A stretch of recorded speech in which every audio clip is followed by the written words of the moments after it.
Capítulo 28. Una experiencia del espíritu. Fue en Cercedilla, en la capilla que había abajo en el pueblo, por detrás de la calle principal. A menudo vagaba con mi cuaderno y mis lápices, sola por los caminillos cerca de la casa y por los prados de alrededor. Dibujaba o sencillamente observaba. Me gustaba sentirme parte de lo que contemplaba. Siempre acaricié árboles y piedras y a veces los besaba. Quizá es que no me sentía formar parte de nadie y la naturaleza me compensaba. El sol me abrazaba a mí y calentaba mi corazón frío. La brisa acariciaba mi cuerpo para que comprendiera lo deseable que era. Me sentía sola por dentro, en mis 13, 15 años. Una de esas tardes en que me paseaba, no sé si iba a algún sitio o sin rumbo fijo, pasé por la capillita. Estaba abierta. Antes las iglesias estaban abiertas todo el día. Era un sitio seguro. Y entré. Una suave penumbra me acogió ya desde la puerta. Crucé el umbral despacio, saboreando aquella sensación de pisar sagrado. Siempre me impresionó aquel texto del libro del Éxodo, cuando Moisés vio arder una zarza sin consumirse y al acercarse curioso para ver qué era aquello, oyó una voz que le dijo: «Detente, Moisés, descálzate, porque el terreno que pisas es terreno sagrado». Entrar en un templo silencioso siempre produce en mí esa sensación. Es un momento pleno de conciencia. Pisamos terreno sagrado cuando nos damos cuenta de lo que hacemos. Vivir conscientemente es pisar terreno sagrado. Es un momento de encuentro, de volver a la unidad primera, donde todos somos uno con el uno. Ahora lo sé. Entonces no había saboreado aún todo esto, pero fue una experiencia que me marcó. Entré en la amorosa penumbra. Solo se oía el silencio. Me senté a estar. Nadie había en la iglesia. Calma, quietud, vacío. De pronto, una fuerte presencia estaba allí y yo en medio de ella. Me dejé respirar, me dejé envolver. Era exterior a mí y era interior a mí. No era yo, pero era más yo que yo misma. Un dulce consuelo me arropaba, una ternura que me hacía no querer moverme ni un ápice, porque no se apartara de mí. Las lágrimas brotaban incontenibles, silenciosas, regando mi rostro y mi alma. Fue uno de los más hermosos momentos en que he saboreado su amor. Me supe amada, amada por mí misma, por lo que era, porque me reconocía suya y me lo dejó saber. Mucho tiempo después, leyendo a Santa Teresa, saboreé también caricias en el alma.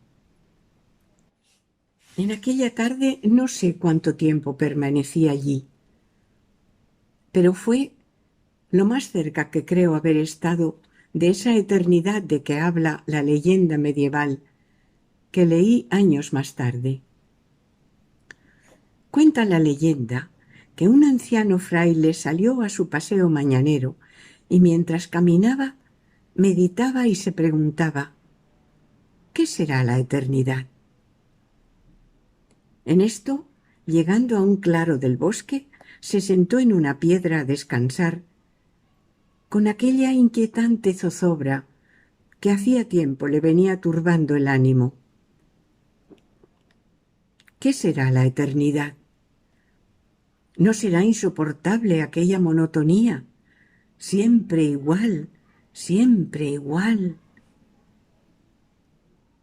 De pronto, un pajarillo se posó en una rama del árbol cuya sombra le cobijaba y comenzó a cantar con vibrantes y alegres sonidos, y no cesaba. Encantado con la brisa y la fragancia de la umbría, el anciano fraile estaba a gusto y en paz en medio de aquella sosegada armonía, aunque le seguía inquietando la pregunta.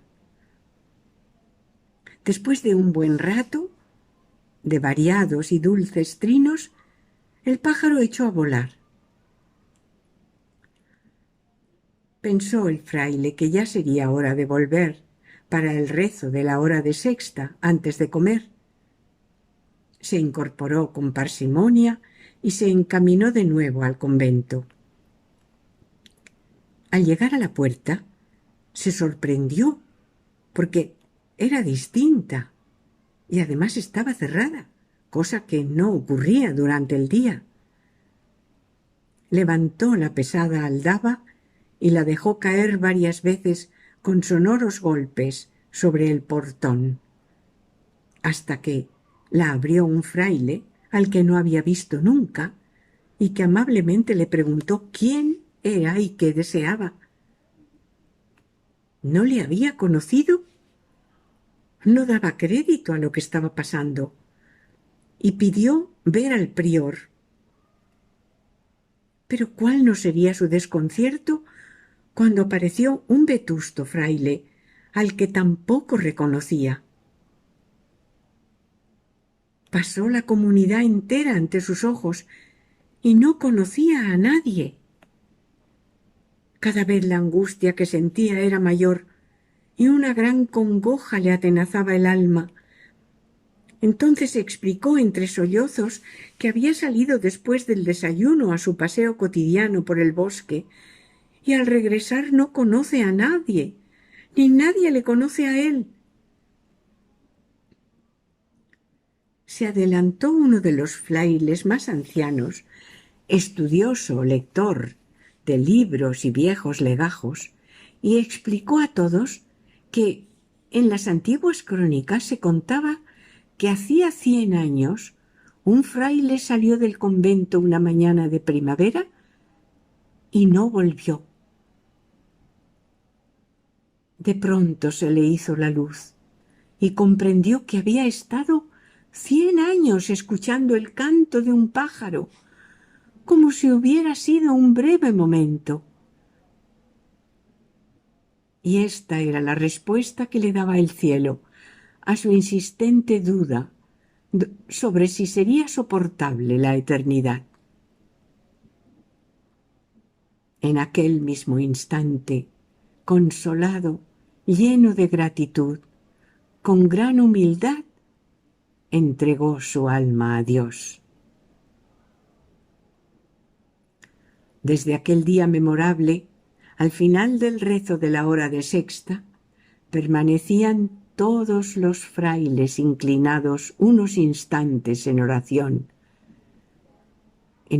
de alabanza y de acción de gracias, por hacer tales maravillas con los hombres.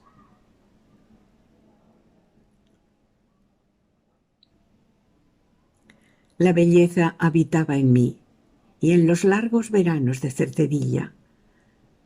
Allí aprendí a reconocerla. Aprendí a respirar los misterios y la magia de la naturaleza, los tesoros de la vida en el campo, la eternidad del tiempo, su silencio infinito, los olores del amanecer, el calor del mediodía, la embriaguez de la noche, el penetrante olor a heno y a paja, el frescor de la hierba de los prados en mis pies descalzos, el sonido del aire, de los cencerros, el balar y el mugir, el croar, la música en las altas ramas de los chopos, el piar de los nidos a la mañana y a la tarde, el ruiseñor en las frondas, el búho en la noche, el canto de la luna en el intenso azul estrellado. Y ese Dios amor que llenaba de emoción, de gratitud, todas mis vivencias. Mi alma se despertaba en los veranos de Cercedilla. La gratitud ha sido uno de los dones de la naturaleza que yo he recibido. Aquella tarde, en aquel instante de eternidad, toda yo era una alegre gratitud.